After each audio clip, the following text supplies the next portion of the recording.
Now, we have an interesting title here. I would like to start with that. Mr. Faruk, the preacher of the Presidency, is going to deliver it, and Dr.Hamit Aktürk from Adıyaman University Islamic Sciences Faculty. They are going to deliver this speech about the transformative power of a pilgrim from maxims to awareness. Malcom X example. Yes, Faruk, Turhan. Thank you. Distinguished professors, distinguished audience, and dear brothers and sisters who are following this symposium online, I would like to extend my most sincere regards to each and every one of you. I hope this important symposium will be fruitful for all of us, for the whole humanity. This is our first wish from God. I'm going to talk about the Malcom X example, and I'm going to talk about the transformative power of a pilgrim, starting from the maxims, reaching and extending to the awareness. In fact, I have a co-author here, my dear brother, my dear friend from Adıyaman University Islamic Sciences Faculty, Hamit Aktürk, PhD, helped me. I hope in future all these proceedings will be published in a book after the symposium, but now I'm going to present you the shorter version. I have three pillars in this paper. The first one is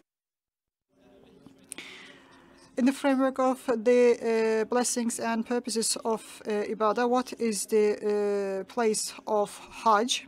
The second pillar is related to the transformative and the changing power of Hajj and the elements of change. And last but not least, I will talk about an important example for the American Muslims and the Muslims of the world, the martyr Malcom X, his pilgrimage, and the great transformation he experienced with Hajj. I'm going to talk about all these three pillars. The Ibadahs and their fundamental targets and blessings, in fact, have been the subject of literature always in the Islamic world. And when I look at the literature, I see two important issues. One is related to the teaching of the individual and the society with this ibadah. And after those individuals are taught with these, the society is redesigned with the ibadahs.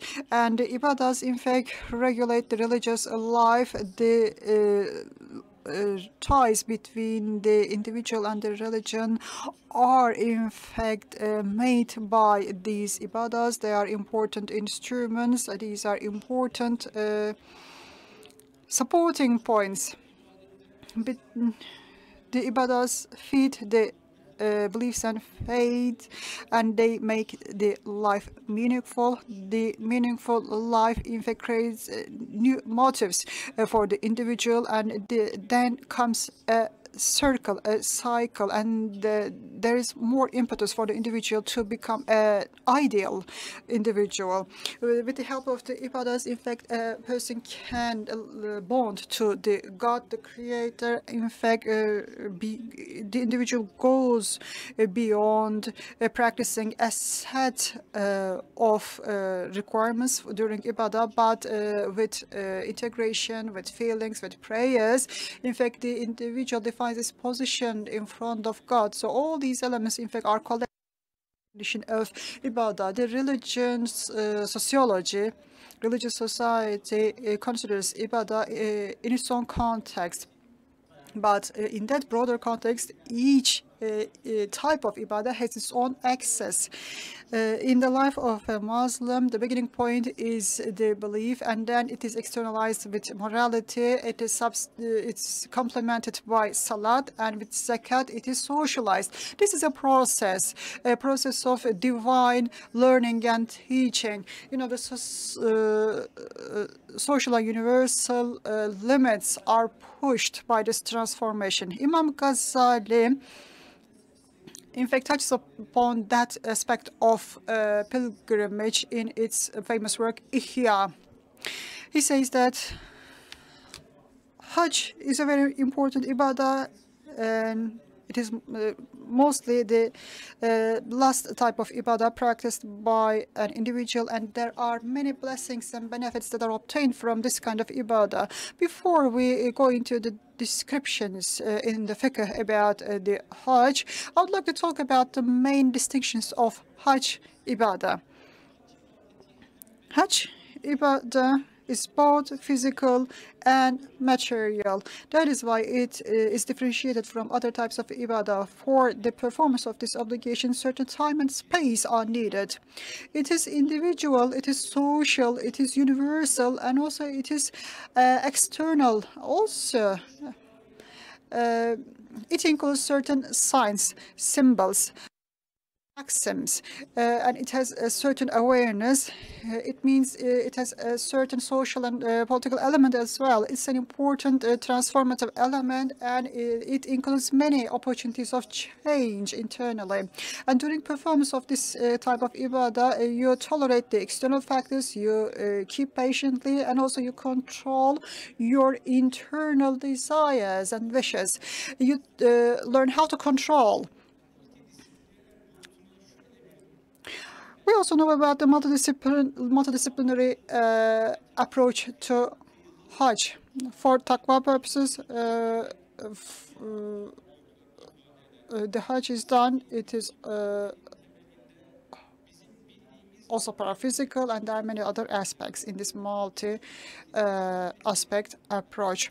So, in short, in Hajj there are many motives, purposes, and many blessings. In Symposium, we can call this is a poetic ibadah. So previously the professor talked about the infinite nature of Hajj, and in fact the transformative power of Hajj comes from 7 elements.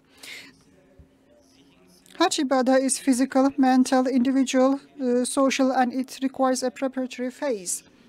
That is why it's about the preparedness for change.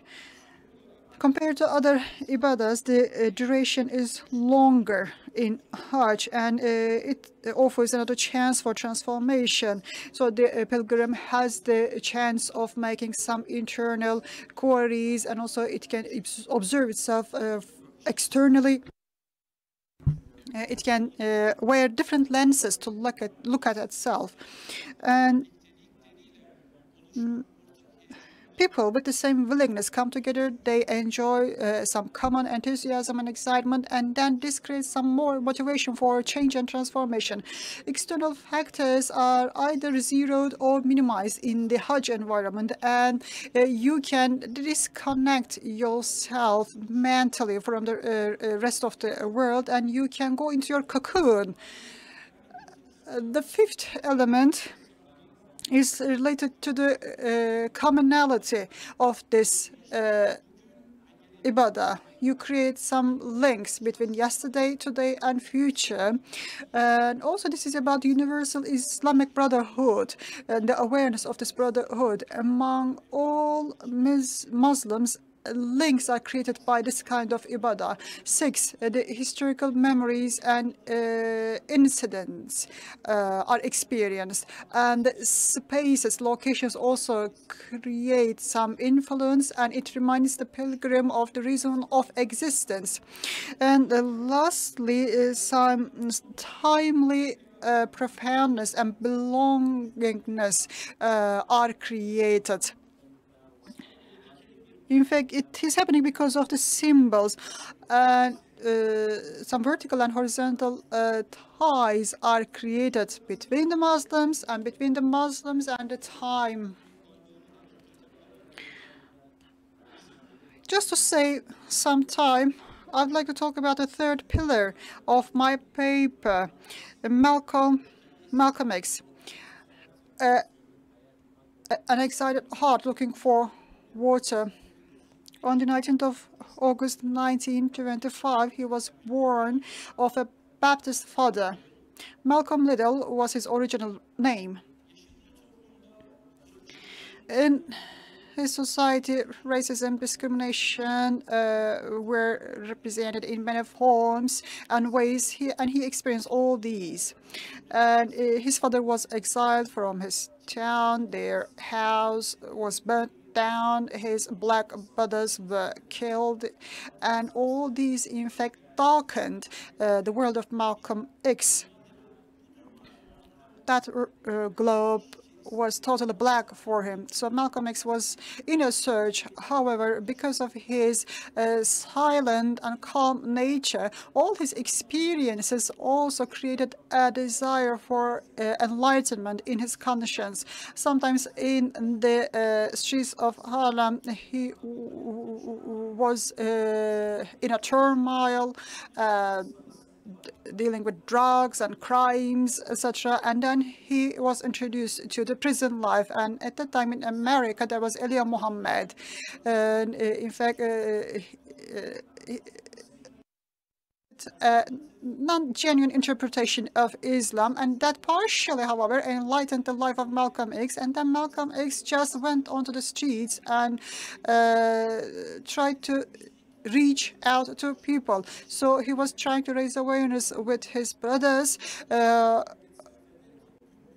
were suffering. And then sometimes he would spend 18 hours a day in order to raise awareness and to help the others. That wouldn't put down the flames in his heart. Malcolm X always wanted to read, search, do research.